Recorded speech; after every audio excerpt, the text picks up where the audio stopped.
I think I'll choose a different path.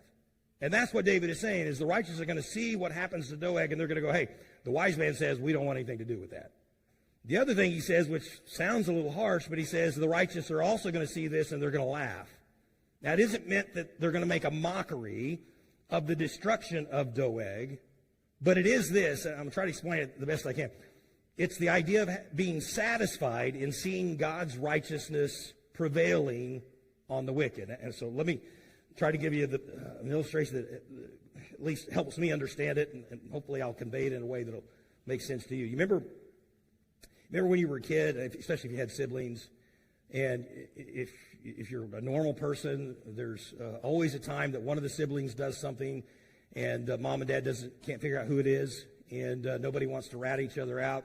And so mom and dad come in and they're trying to figure out who did it, and you're like, okay, am I going to get blamed for this? And you kind of get that uneasy feeling, am I going to be the one? And then mom goes, I know you did it, not me, talks to the sibling, and you're like, whew, man, I'm not the one in trouble for this.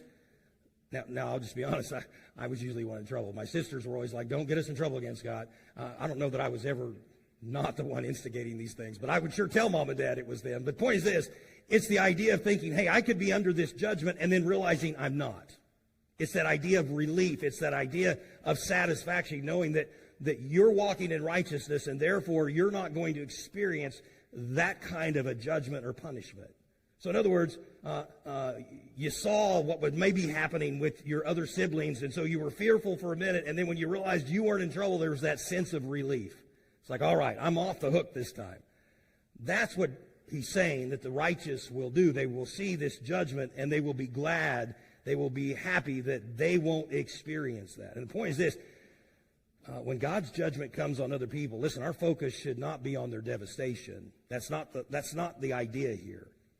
Really, our focus and our emphasis is on our response to other people's judgment rather than on their judgment itself. In other words, it shouldn't cause us to focus on them. It should cause us to think about ourselves. That's really the right mindset to have.